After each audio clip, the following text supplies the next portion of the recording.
Alright everyone, welcome back to the build series, volume 4. I'm calling this one, this is going to be episode 3, and this is building the one and only BC3. That's what I've titled it. Couldn't remember in the last episode, but yeah, that's what I'm titling it. So what we got here, kind of have them reverse ordered. 100mm Desert Lizard in the gunmetal, 120 Desert Lizard in gunmetal for the rear. Front, rear, I'm hoping it works out. I think it will. I think that this is going to be nice and laid down. I'm going full droop. This one I probably could be maybe in this third hole. We'll see if this angle on the chassis works or not. If not, I'm going to have to figure out a different mounting design so that the bolt can be more straight. I don't think that these angles are going to have too much of a problem. We'll see if it gets full articulation, but last time in the last episode we got the links situated, we got drive shaft situated, we got the axles all put together with the servos on and clearanced, where this thing is now slammed. So that's not gonna quite be ride height. I hope you guys can see this in camera. I think ride height, I'm gonna go for something like that.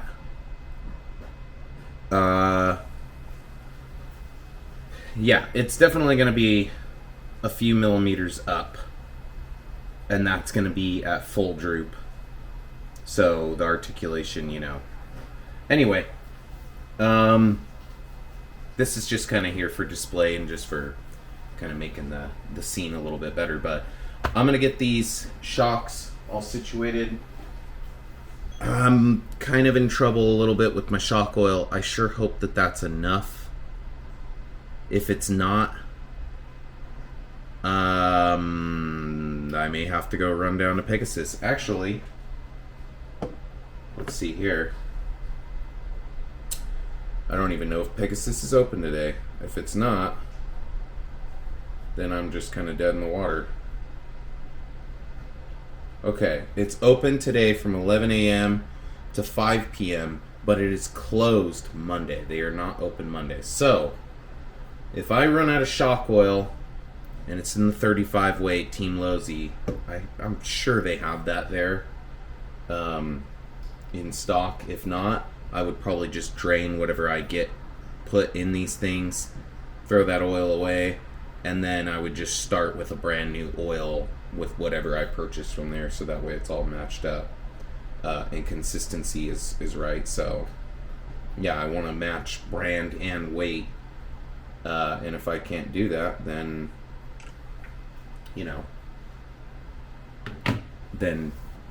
yeah, it's not going to be what I want. So anyway, let me get going on this. I'm going to open these packages up. Hi Ray, have a great day at church. My kid's going to church. What a good kiddo. Yeah. Say hi to the cameras, my 20 subscribers. Hi. Okay, bye-bye. Anyway. Yeah, hopefully you guys are enjoying the build so far. In the background, I got the laptop going too. Rendering episode 2, and I'm already working on episode 3. I'm trying to stagger the release of these things where it's like every Sunday there's something coming out. It's very difficult to do. I'm running out of funds. I'm running out of energy, and this YouTube thing, man, it's a lot of work. So let me get going on these things. Like I said, 100s in the front, 120s in the rear, full droop setup. I have not decided what springs I'm going with, but I'm thinking I'm going to go with like that medium spring, soft, tiny spring. Don't know if I'm going with the full length or, yeah, I don't know if I'm going to set it up exactly like the Gold Rush and Big Blue, but we'll see. Let's get to the next scene. I think in this video, shocks determine that this chassis is good to go. If it's not, I will change in CAD. Might do a screen recording of me doing that. I do think on that bottom mounting, it's kind of like the bar that mates up to the skid. I think I'm going to either make it a little thicker or a little taller or something, because the PLA did crack on one of the screws as I was zipping it down with the drill. I don't like that. I know carbon fiber will be stronger, but I could potentially add more material there and avoid that problem all in all. So might do that in the design. Yeah, let me get working on this and I'll update you guys shortly. Okay guys, I got the front shocks mounted up.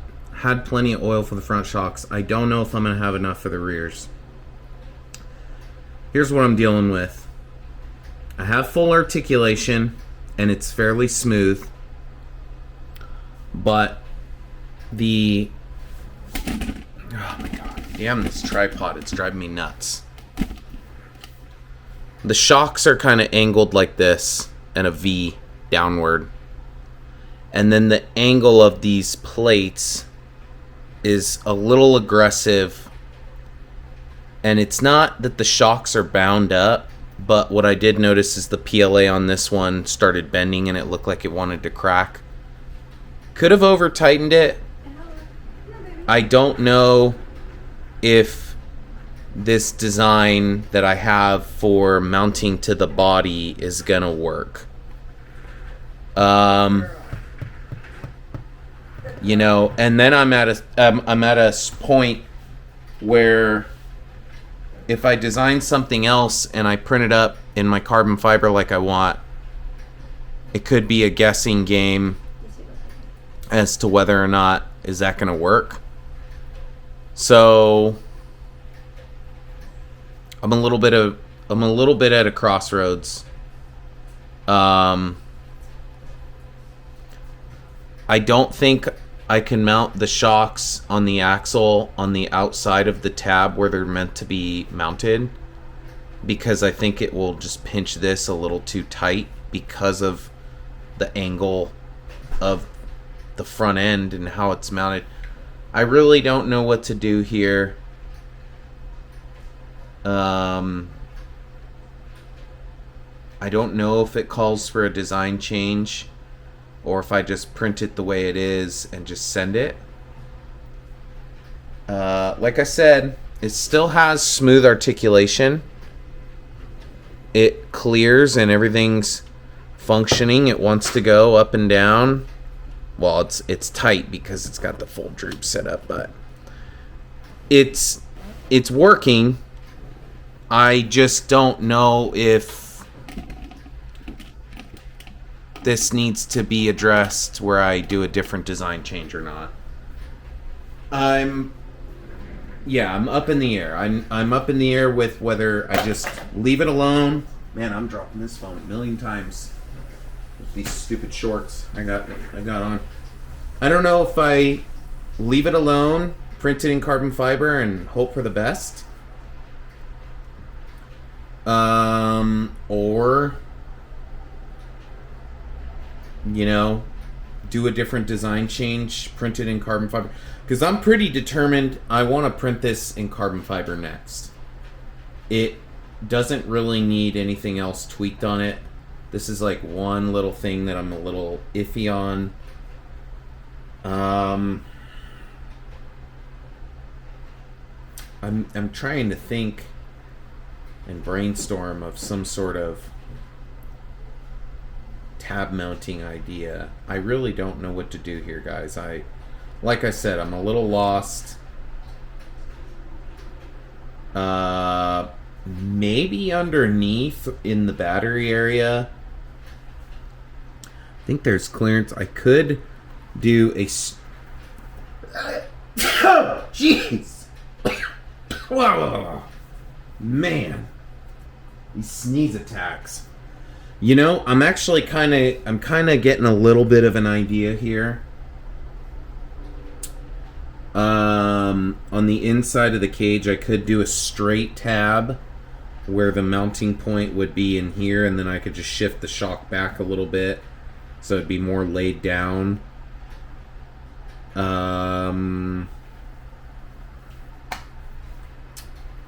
That could potentially be a thing. and it wouldn't crowd the battery really on either side. So that would be a huge design change. I think for the rear, I'm going to get the rear set up as long as I have oil. If I don't have oil, I got to go run down to Pegasus. It's going to slow me down too today. And it's already almost noon. I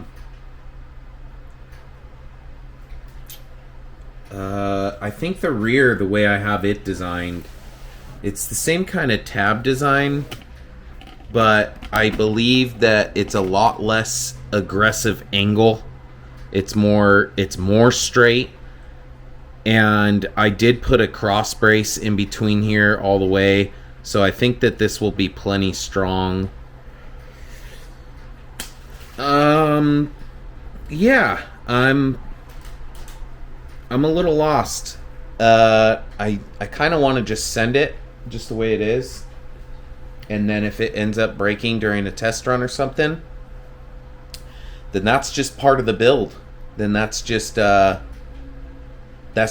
of developing this prototype. You know, you won't really know if it's going to hold up until it's printed in the desired material and you hit the rocks. So, you know, I do want to finish this by painting all this, like sanding it all, painting it, making it look like steel. I might, if I don't change design, I just might I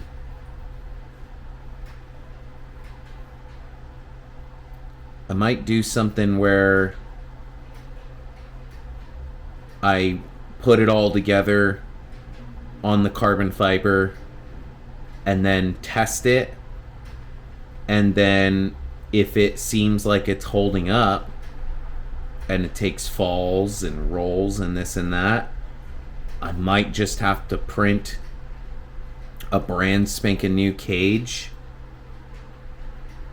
and go, okay, cool, it held up to the abuse, it didn't break. Well, it's going to be all scuffed up and gouged and this and that, so I would probably print a brand new cage, and then that one would be prepped for sanding and you know, making it beautiful before I call it done. So yeah, this is going to be a long road. It's a long chapter. Sure looks bitchin'. I've been looking around for anybody doing carbon fiber 3D printed tube chassis stuff. I don't see anybody doing it. Maybe it's for a reason. I've said it before. Maybe it's for a reason. We shall see. So let me get going on the rear shocks. Definitely some time may pass in between the time I press record again. Again, to you, it's going to be nothing. But I might have to run down to Pegasus and go get myself some shock oil. And I also think that I need to charge this battery because this camera's dying. So, yeah. We'll see what I'm thinking about. Alright, guys. Good progress has been made. It's been a minute since I turned on the camera. The camera was pretty much dead. Had to charge that. Had to run down to Pegasus Hobbies, and guess what?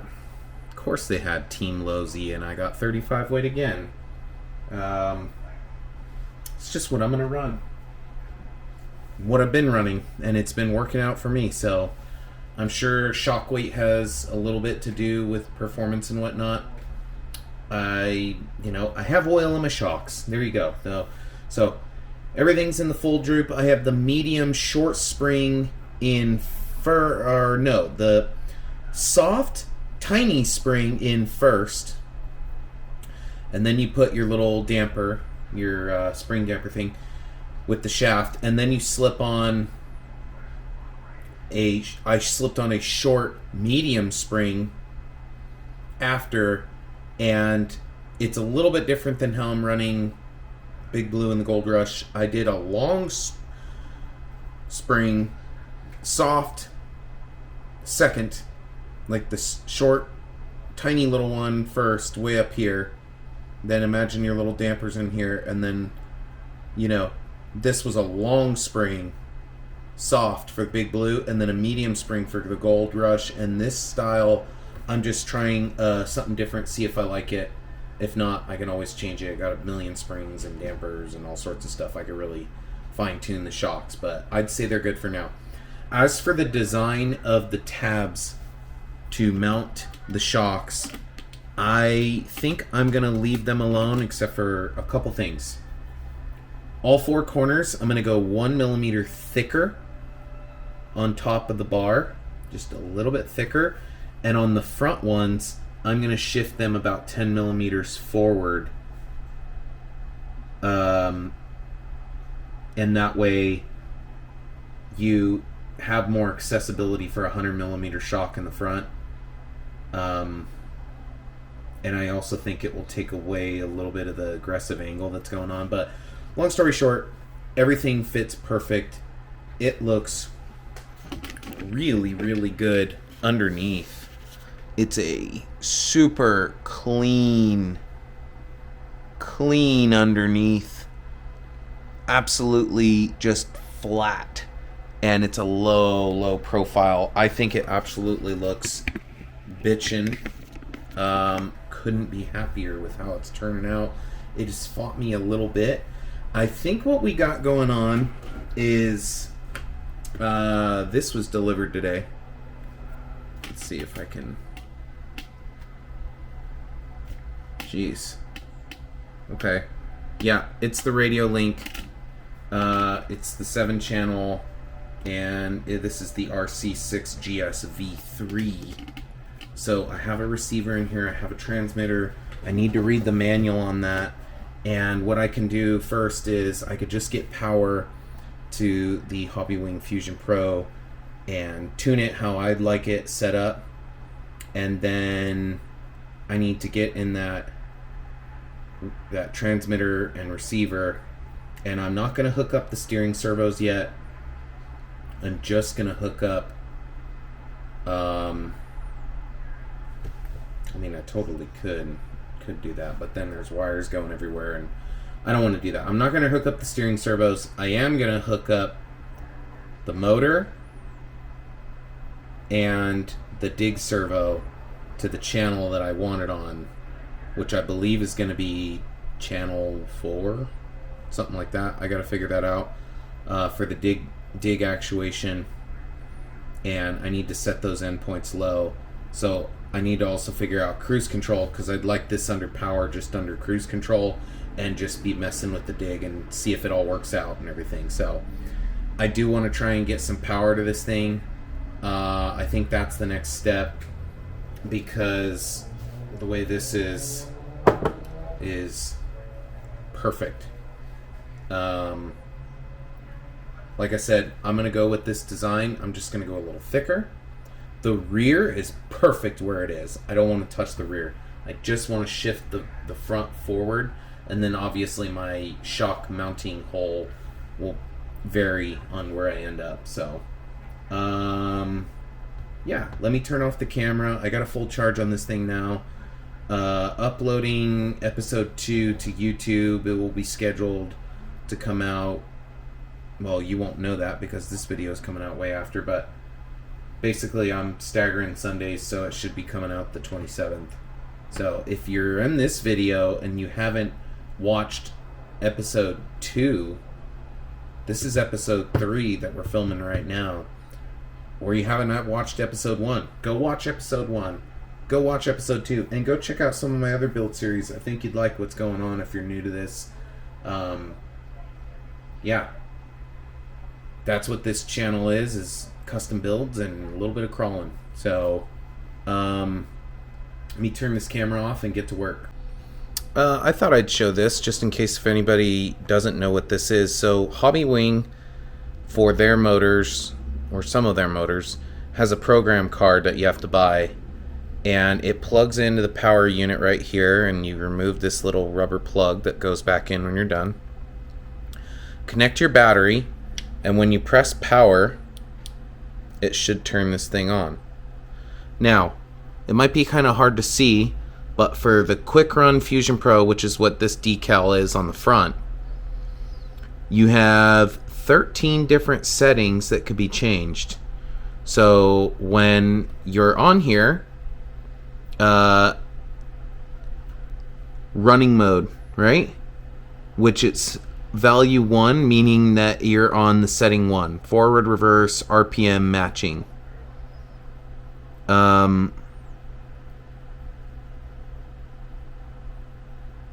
think that's what I want. I can't remember exactly. So when you want to go to the next one, press item. So now you're in 2, lipo cells. It's got a value of 1, which is auto. I'm going to go to a value of 3, and I'm going to press OK. So now it will know that lipos, I'm running 3S. Now item number 2, or number 3, cutoff voltage. It's on a value of medium, and I'm going to keep it there. Item number 4, thermal protection. I have it on value 1, or it's on value 1, which is 221 degrees Fahrenheit. I'm going to leave it there. Item number 5, motor rotation. I will not know this yet until I get the receiver connected to it, whether I got to reverse this or not. It's on value 1, which is, I believe, CCW is counterclockwise, and then 2 would be clockwise. Item 6, BEC voltage. It's on value 1 of 6 volts. I'm going to go to 2, and I'm going to press OK, because I want it 7.4 volts. Item number 7 is drag brake force. That's on value 6, which is level 5. I'm going to change this value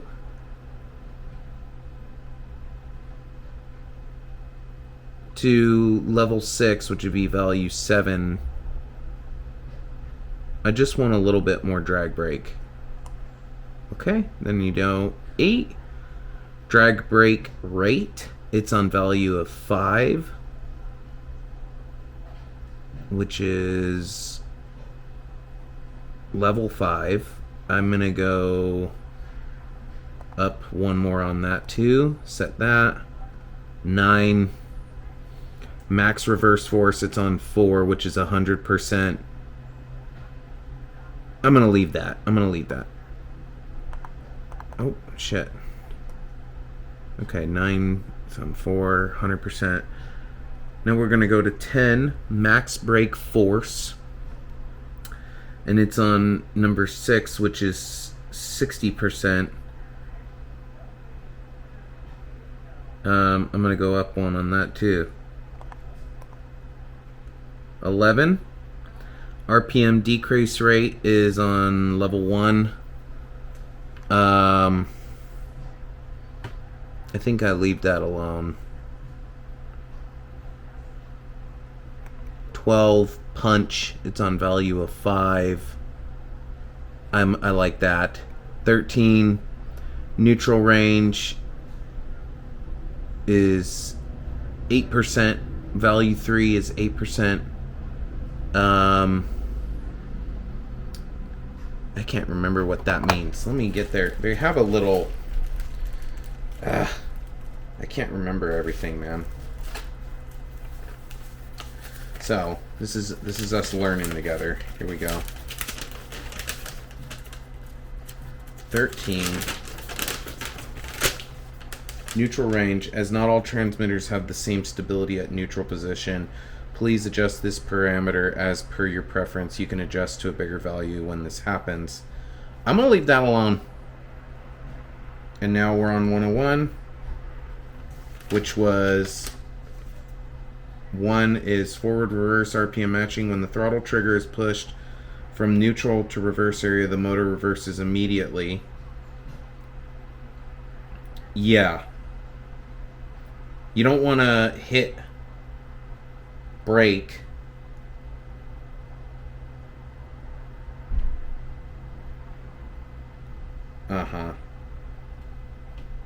you want that on.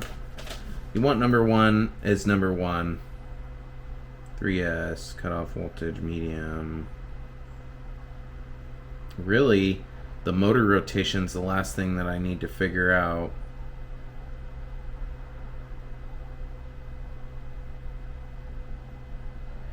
Drag brake force.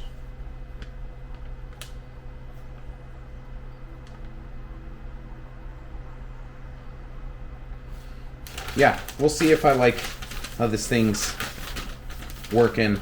But basically that's what I wanted to show you, was that little bit of, you know, information, just in case if you're interested in a hobby wing product, you need to buy this little program card. They're like $9, and it comes with everything you need, and it's pretty straightforward on how to get this thing going right. So let me turn off the camera, and I'm gonna mess around with the radio link to see if I can get that dig servo going, and I might need to change motor rotation too, depending on which way this thing's spinning.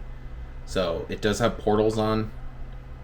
It might need to be reversed, but it might not. I don't know. It really depends.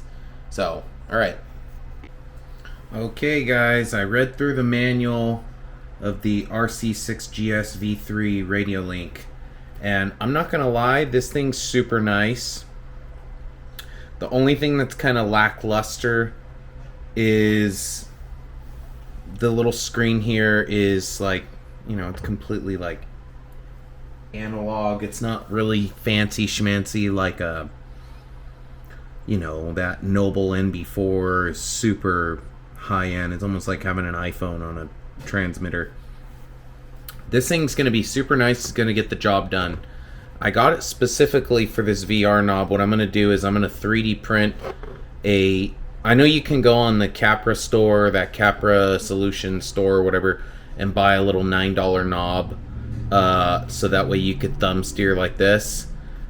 This button, the SWD, I am going to have set up for the dig switch, and it's going to be click it, it's going to activate dig, click it again, it's going to deactivate it and put it back in the four-wheel drive position.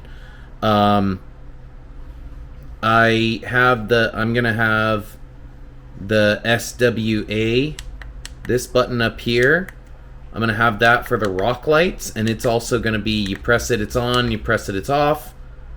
But yeah, I'm thinking left thumb is for the rear steer, and then this one, and that's how I'm going to set up my transmitter. So what I'm ready to do right now is hope for the best, guys. I'm going to plug this in. I just saw a little green flash on the receiver.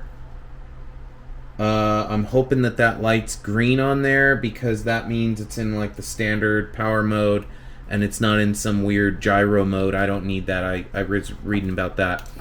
I don't have the dig servo set up yet, because I want to see if this motor's rotating in the right direction. So I'm going to turn on the receiver, or the transmitter. Okay. And then I'm going to power up here. I'm not going to lie, I'm a little nervous. I don't know why. Nothing's in the way. Everything's good. Okay. Green light, I believe, is what I wanted. Let's see. Is the green light what I wanted? I think it was. Working modes. Green light is... Yeah. That's the normal power mode. So I got no problems so far. I'm gonna see, do I have it rotating in the right direction? It is.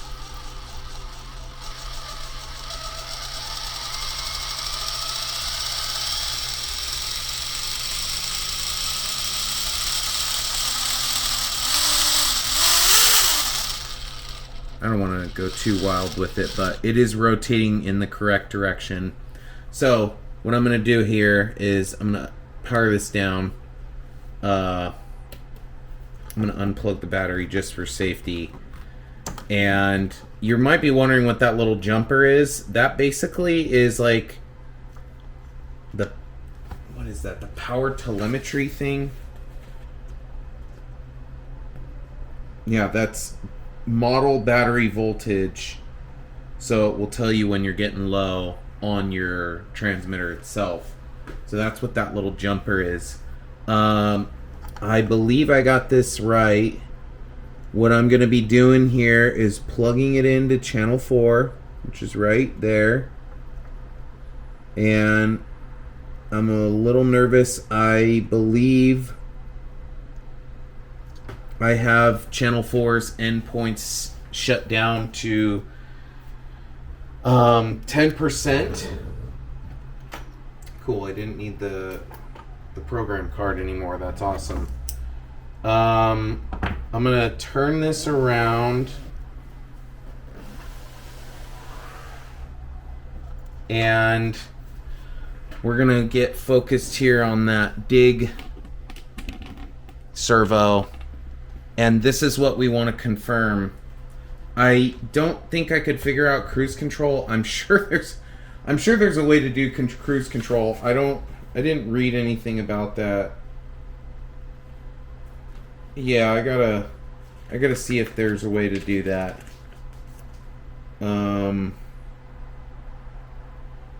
I don't know if there is.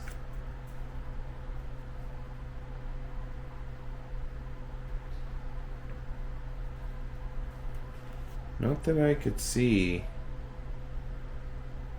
I'm sure there's a cruise control. But regardless, you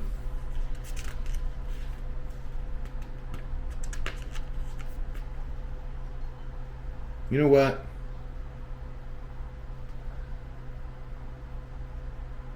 Yeah, I'm looking through the manual right now. There's a lot going on in here. Okay. And this is all new to me.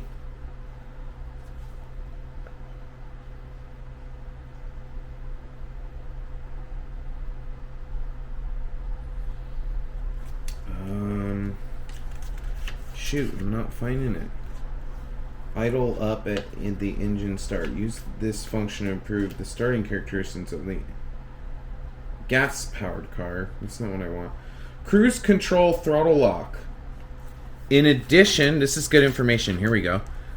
In addition to adjusting the throttle speed when the throttle trigger is in the neutral position, the idle up at engine start function can also set the throttle lock. Select the throttle value that needs to be locked. And the setting range is -100% to 100%. After the throttle is locked, no matter the current, no matter where the throttle trigger is, the throttle output will jump to the set value. This does not make sense to me. This function is controlled by the trigger of the SWA two-way switch. Press to lock, press again to unlock. The control switch defaults to SWA and cannot be modified. Okay, well, then I'm going to turn this camera off and I need to change. Then my rock lights are not going to be by this SWA button. It looks like if you want to use cruise control, you need to use that SWA button. Got it. Cool. Let me try and figure this out, and we'll see if I have success, and then that way I can test this little servo. Actually, you know what? Let's do this first. Let's just power this thing up, and let's see if I got my endpoint set right, where I'm not going to burn up this little micro servo. And the whole point of this is so I can test whether or not I'm at a bad position with, you know what? I'm gonna protect this right now. I'm gonna undo the horn.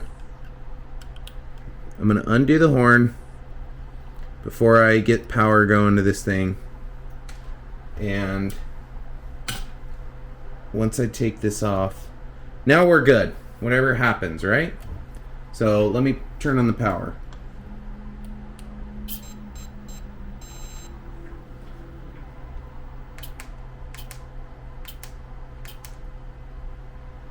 Okay, sweet.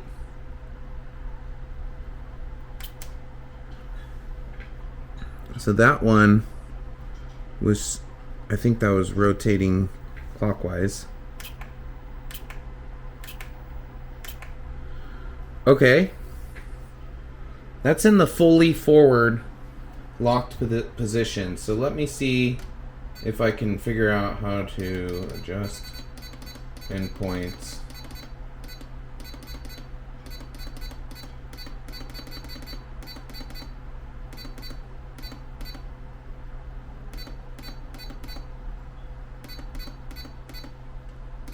Endpoint adjustment.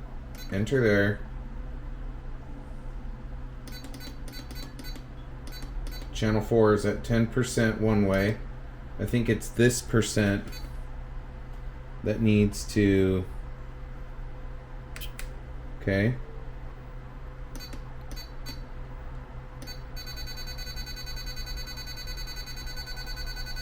Is that moving at all? No, that was the other one I was supposed to do. So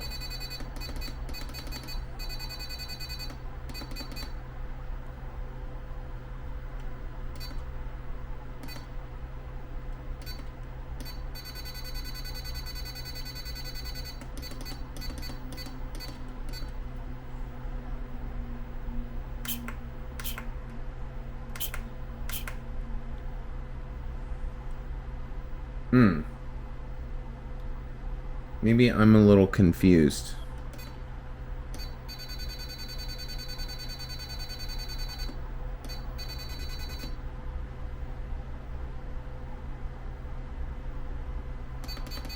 Am I doing this wrong?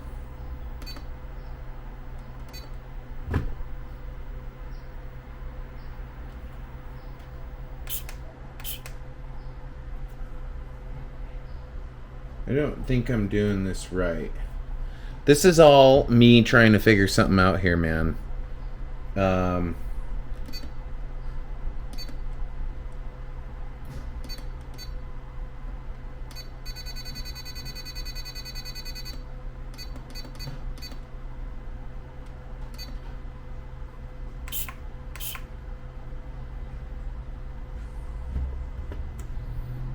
Let's see if I can do this. I think I have enough throw. I think what's going on here... Oh, that thing's fighting me a little. Here we go. I think what's going on here is... Oh, that might...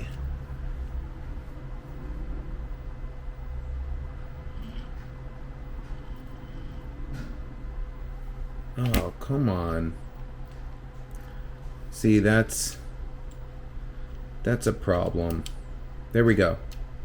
So now I'm in the very rear position of dig. So what happens when I go forward now? Is it almost? Not quite.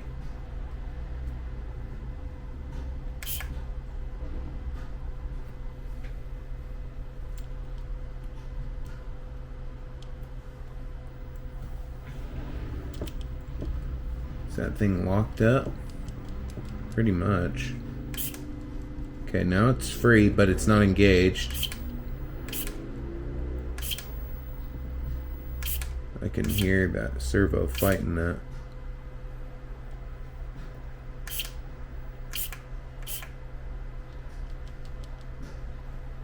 Okay.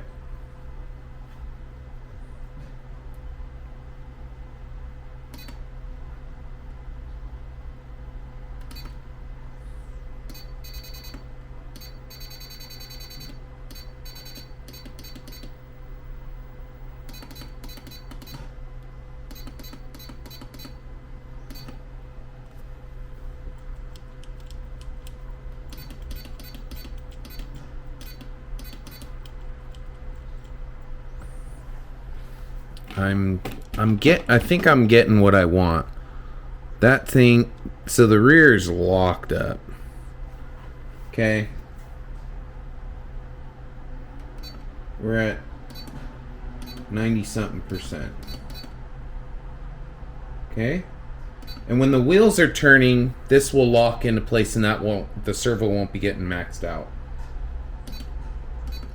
But I think this, I want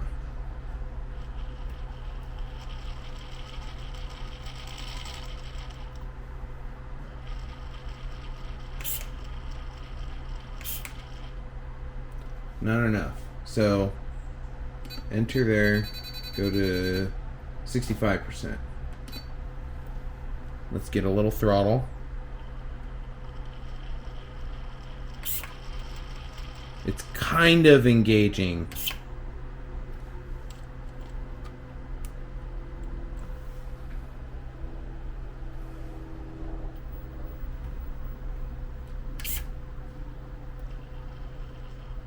Kind of engaging. So let me get about 75%.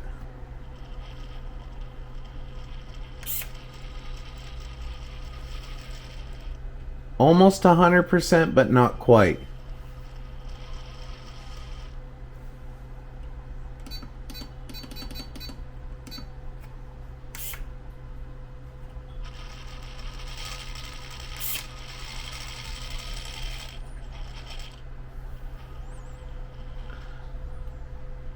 It's not quite 100% engagement.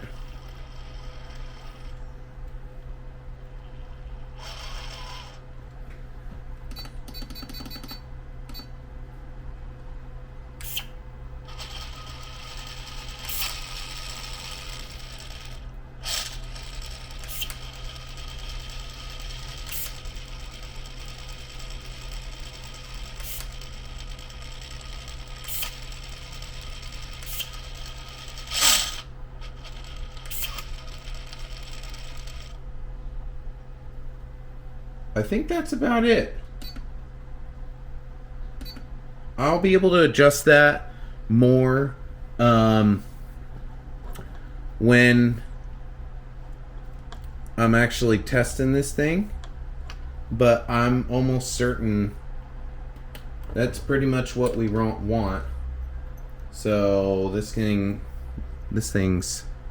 100% now. Now I could blue Loctite some stuff and call that a day for that little micro servo.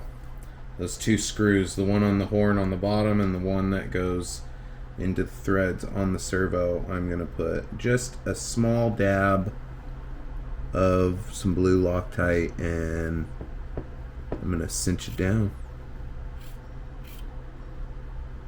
See, there was a little bit more go that it could have gave me, but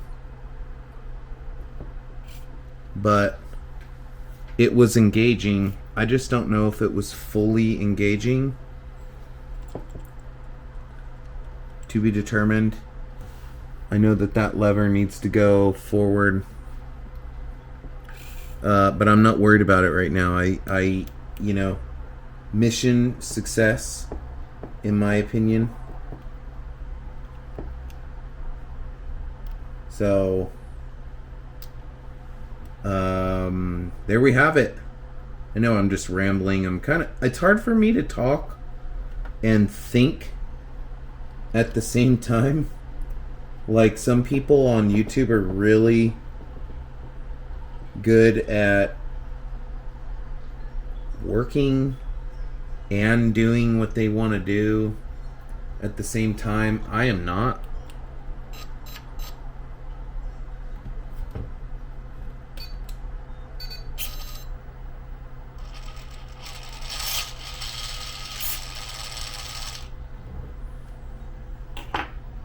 Yeah, I think it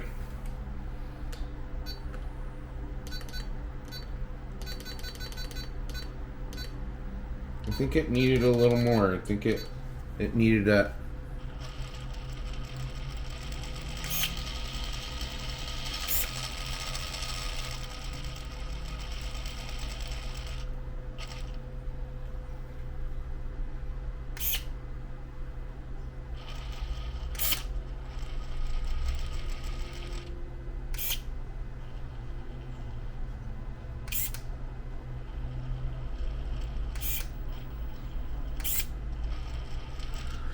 You know what?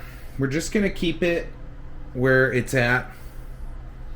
I'm not worried about it, and I'll tell you why. The servo was like $8, and the coolest part is that it's totally functioning.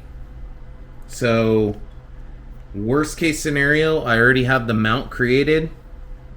I could just buy another one of those servos to have on hand. If I wanted to ever upgrade in the future to like a Reefs 99 or whatever. There you have it. So I would say this is a success. The motor is tuned. The dig servo is functioning. Shocks are on. Links are on. Servos are on. Everything fits perfect. I think where we're at, okay, I'm almost certain I'm going to go in the design. I'm going to move the front mounting tabs forward. I might thicken up the mounting brace to the skid just a hair. I'm going to thicken these tabs all four corners in CAD. And I'm going to finalize this front section and this rear section, send it off to the SORRCA slicer, and then I think it's time for me to start 3D printing. I think in this video, I'm going to do this today. I think in this video, I'm going to leave the truck altogether for now. And I'm going to do all that computer stuff. And once I start printing, I'm probably going to start the camera again, and I'm going to let you guys know what kind of print time we're looking at for the cab and the rear section first, and then I'll print the front section second. Any guesses? I'm gonna guess for the cab and the rear section, that's all one piece, I'm gonna guess it's going to be a 40-hour print job, maybe 35-hour. So before it clips to the next scene, which is probably when I'm going to start the camera again and tell you guys what the print time is for that one, take some guesses. Here we go. As for the front section, I think this is going to be a 10-hour, a 12-hour, maybe 15.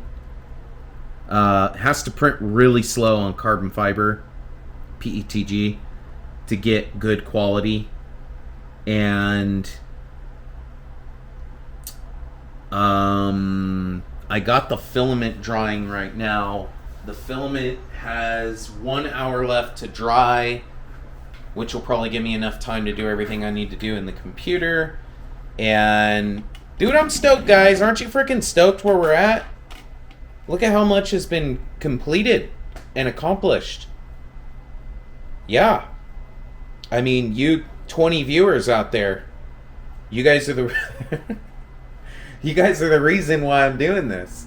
So I'm gonna clean up a mess, unplug all these electronics,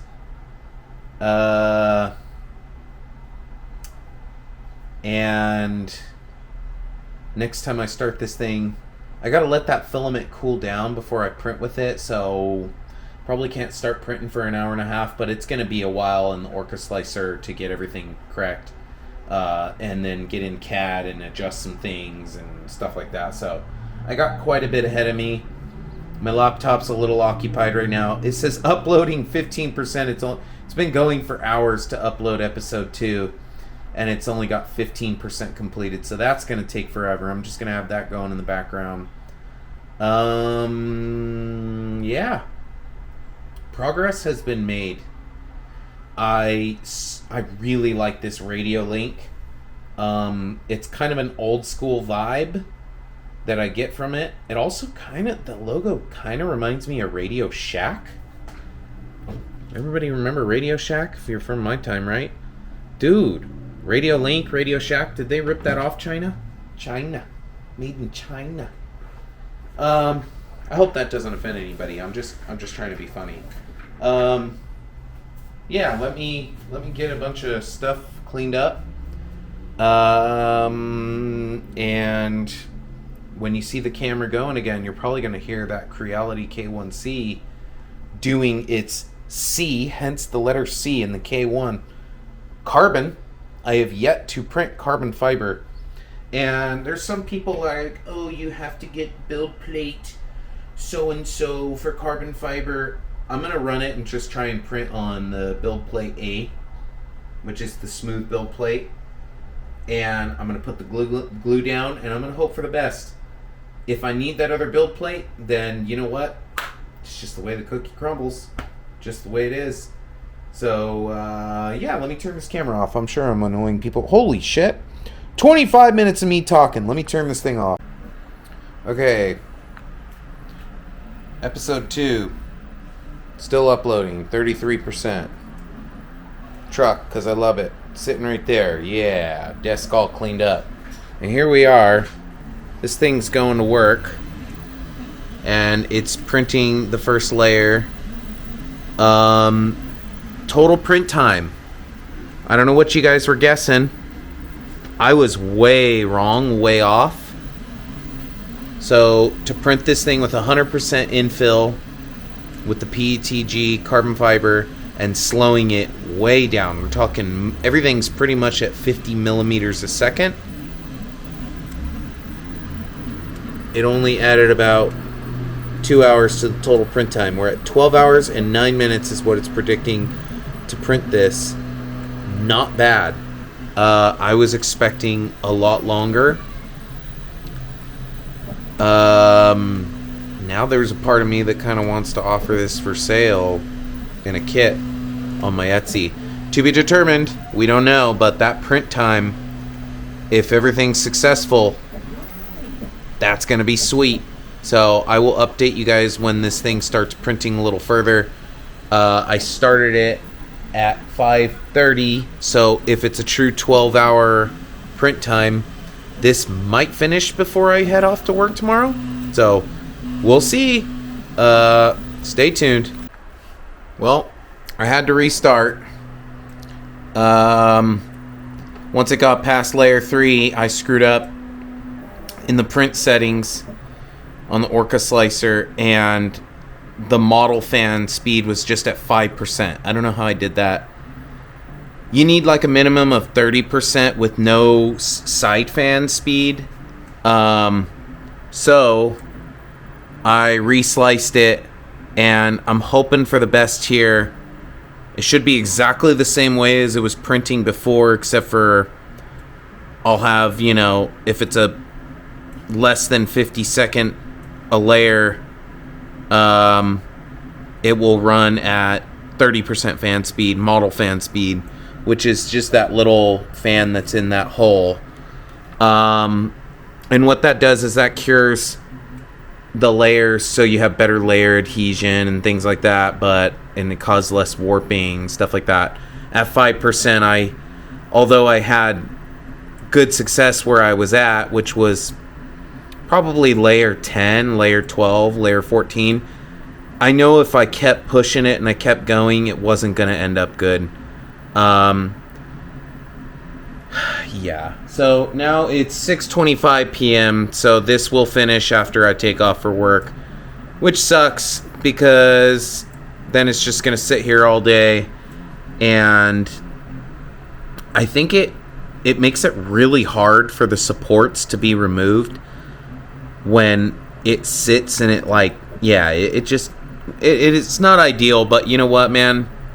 I'm giving it my best shot. So hopefully I let this thing go for 2-3 hours, 4 hours, and we have just no problems. Then I'll know it's good for the rest of the night. So I'll probably check on it one more time for this video, and then I'll probably at some point just show the final print job and me like getting rid of all the supports and whatnot. So that way you guys can kind of see this stuff come to life. So anyway, to the next one. Well, this is the last clip of episode 3 for the night. This is the progress so far. The print's looking pretty good. I'm not expecting a perfect print, and I just need really a successful print. So really what I'm hoping for here is just, like I said, just successful print, and then that way I could sand this thing down and paint it. So, I mean, if it comes out really beautiful and it comes out perfect, I'm not going to paint it. Most likely, you could see that support right there that decided to build its big fat tree trunk all over the print. That's not going to look good when you're tearing it apart. It's always going to have some sort of surface imperfection. So more than likely, I'm going to be sanding this down, and I'm going to be trying to make it look like metal. That's gonna kind of be the goal. So just wanted to show you the progress. The next clip I'll be showing is going to be tomorrow after work, probably about 3 or 4 in the afternoon. You'll see a hopefully completed print job that will successfully be going overnight. So right now we're at 2 hours. Oh, it's showing me shirtless. Great. 2 hours and 14 minutes so far, and that's 19% done. It has 10 hours and 1 minute left. So yeah, I'm just working on CAD right here right now. I moved those front shock tabs, mounting tabs forward, and I made them 1 millimeter thicker, and now this thing's pretty much ready to go, where I can get this in the slicer software and get it prepped for printing, which will probably be the print job tomorrow after work. I'll send this to print right away. If, you know, this took 12 hours, I'm assuming that this is going to take 2.5, 3, maybe 4. So that one should be done before I go to bed tomorrow night. So, yeah. Thank you for watching. This is not the end of the episode, but this is the end of filming for tonight. Well, guys, it's the next day after work. The print was a success. I just got done cleaning up all the tree supports and all the mess. These were the tools I used. My God, it came out really, really good. There's a couple imperfection areas where the supports just were a little too stuck. And that's okay, because what we have here is something that's not going to require a ton of sanding and prep work for me to get this thing ready for some paint. I don't know when I'm going to get that going, but it will be soon. I think what I definitely want to do is, I got the other part printing right now. There it is, guys. There's the front section. Doesn't look like much now, but that's pretty much what we're looking at. Okay, we got 3 hours and 27 minutes left. The PLA mock-up chassis, it served me well. What it did was it made me know the things that I need to change. I added holes in that rear electronics tray for the little electronics box that I got. I added a cross bracing right there to the shock towers just to add a little more rigidity. I made that actually 4 millimeters thick in the front section right here instead of 3 millimeters thick. I changed the bottom chassis rails that mount to the skid from 3 millimeters thick to 4 millimeters thick. Evened out these holes on the door panels. Instead of how I had it before was a little sloppy, I made those perfectly, centered and even in both sides, and Yeah, this was a massive success for a first PETG print and first PETG carbon fiber print, or carbon fiber print in general, just my first. So, shout out to ChatGPT for all the print parameters to guide me in this successfully. I'm sure there was plenty of forums where I could have found some sort of information, but everything that it suggested I put in the Orca slicer, and it came out phenomenal. I think that this filament is extremely hygroscopic, or hydroscopic, excuse me. And I'm already noticing some extra stringing over here on this print, but I'm sure it'll still come out good. Again, this stuff is not, I'm not going to leave it in the finished black. Although it's so damn good, you practically could. But I really want to try and beautify it. So that's what we're going to do here. I think the end of episode 3 is going to be when the front section is printed and all cleaned up. I'll show them together, and I think I'm going to throw them on the scale so that way we know raw PETG carbon fiber 100% infill, exactly this chassis, you know, cab and rear section plus the front section with no brass inserts, no paint, no nothing. What's the total weight? That's what I would like to know. So stay tuned. There'll probably be one more clip after this one, and I'm going to call episode 3 a wrap. And then it's going to be pretty much sanding and painting and sanding and painting and sanding and painting until this thing is beautified. And then we could start a final assembly from taking that guy over there apart. And I'm just going to throw it out there, reading the SORRCA rules. Whatever I created is unfortunately not a class 3. I don't know what to think about it. I'm going to call it a class 3.5.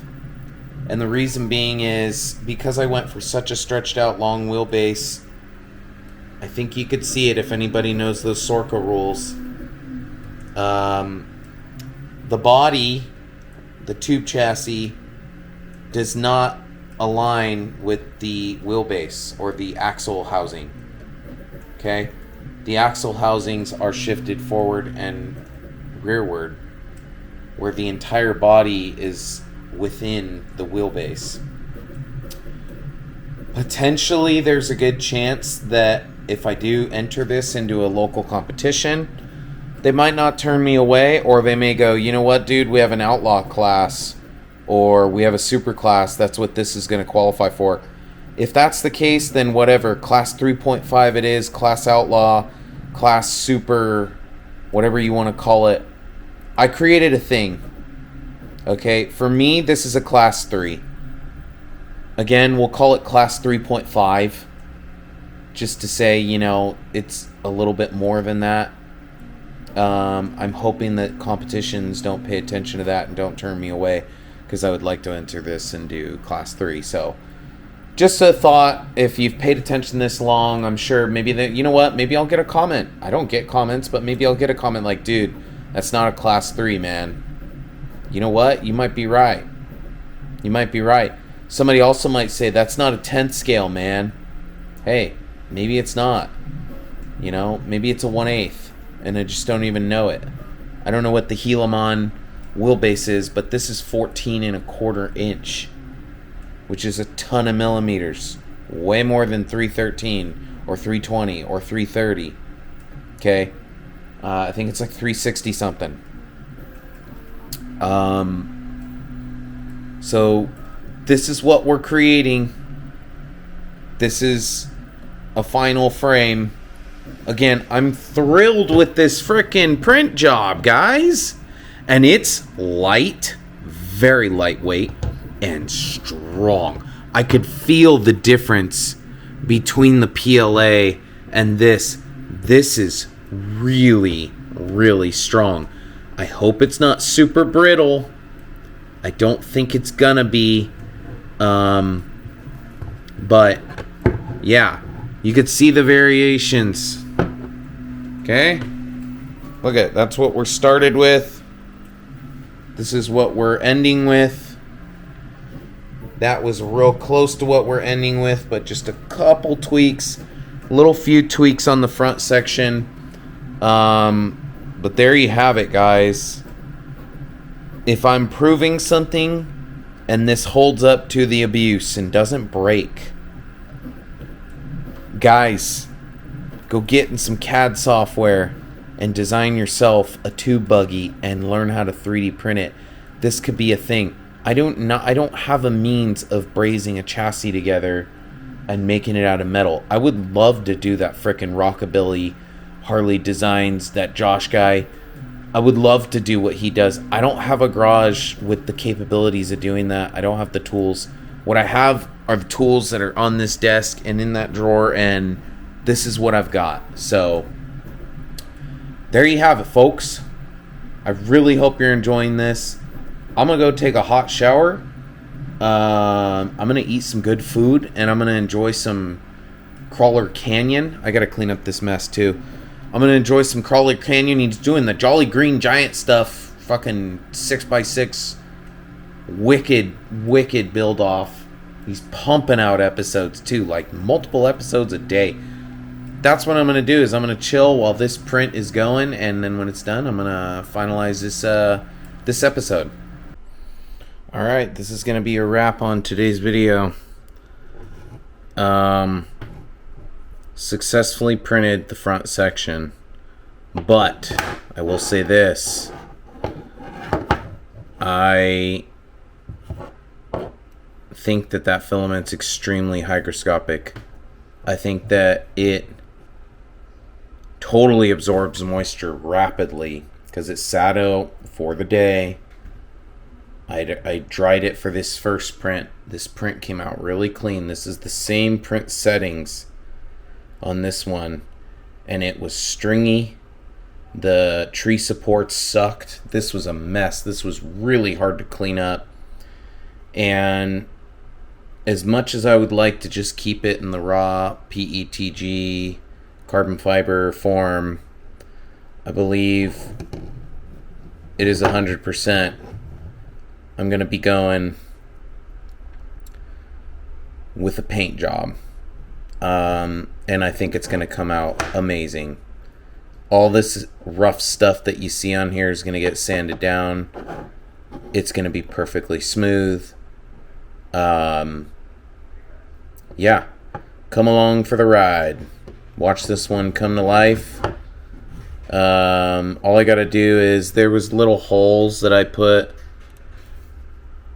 for the hood to get body pinned on. I got to clean up those holes. I'm going to clean up the holes with the drill bit for the mounting tabs for the front shocks. And as you can see, notice the difference there? I shifted the front shock towers forward. Okay? So essentially, where the shock is mounted right now, you could still do, it would just be on one of these back holes, back two. Or if you wanted to push the shock a little bit forward, you can do that as well and get a little bit more ride height. We'll play around with that. Went 4 millimeters thick on the fronts, just because the PLA was kind of failing. Yeah, this little prototype of PLA is going to stay together for a little while, because right now it's going to be prep these guys.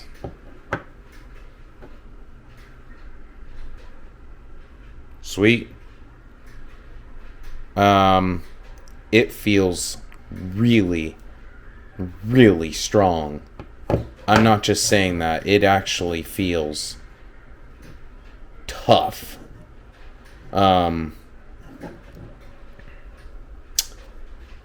I don't know what to think about this. I truly think it's going to withhold all the abuse. So, sorry about my crappy filming right now. Anyway, I'm going to wrap up this video. The K1C did great. The Creality did great. I think one thing I want to adjust on the print settings is the Z-hop. I don't think it was enough. I don't think it was fast enough. And I don't think the acceleration was fast enough, if you can adjust that. What was going on was the nozzle tip was kind of connecting with some of these top tubes as it was going and moving along, because the Z-hop just didn't look like it was large enough. Probably something in the SORRCA slicer settings I need to play around with, but as for now, we have a successfully printed carbon fiber PETG frame. So those guys will end up in the trash at some point, but they served a good purpose because it ended up with this. So with that said, take care, have a good night, have a good morning, have a good afternoon, have a good whatever part of the day it is for you. Come next time, catch the next episode. You're gonna want to see this build come along. It's going to look bitchin'. I'm calling it now the Class 3.5. A little step further than Class 3. Take care, everyone. Catch you next time.